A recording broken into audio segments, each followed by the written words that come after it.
Assalamualaikum, selamat datang ke channel Dr. Span. Okey. Alhamdulillah untuk video kali ni siap lagi satu microwave. Okey, berjenama Sharp Combi Grill Okey, kerosakan dia adalah tak panas. So bila kita dah check, kerosakan dia adalah pada switch controller dia ni. So dia punya magnetron semua elok, tak ada masalah. Okey, so dia punya controller dia yang ni, macam ni. Kita gantikan dia dengan satu set yang baru dan semuanya berjalan dengan lancar.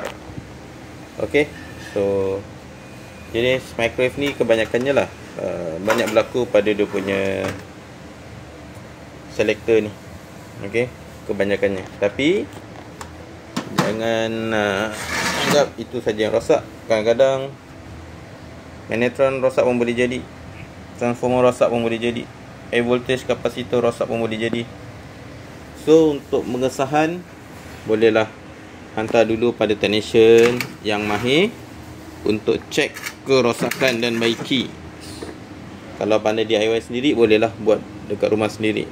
Tapi kalau tak mahir, hantar saja pada technician, kerana microwave menggunakan high voltage part. Contohnya macam magnetron ni dia guna high voltage, transformer pun high voltage, kapasitor pun high voltage. Okey, so lebih elok hantar pada technician dan minta dia orang buat lah, itu lebih elok. Okey, so untuk model ni dia punya heater dia dari transformer, magnetron, dan juga dekat atasnya ada elemen heater je. Alright, so itu saja untuk perkongsian. Moga ada ilmu yang bermanfaat untuk anda. Jangan lupa like, komen, subscribe channel Dr. Span. Terima kasih. Assalamualaikum. Ada barang kita kongsi. Cantik. Testing. Kita panaskan air. Kita set pada medium. Jalan.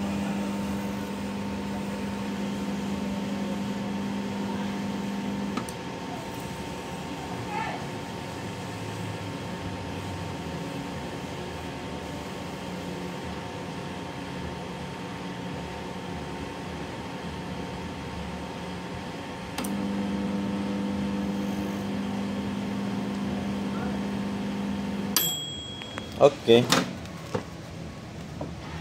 keluarkan, kita ambil suhu bacaan dia 45 degrees lebih kurang. So cukup panas. Okey, cukup panas. Alright, selesai.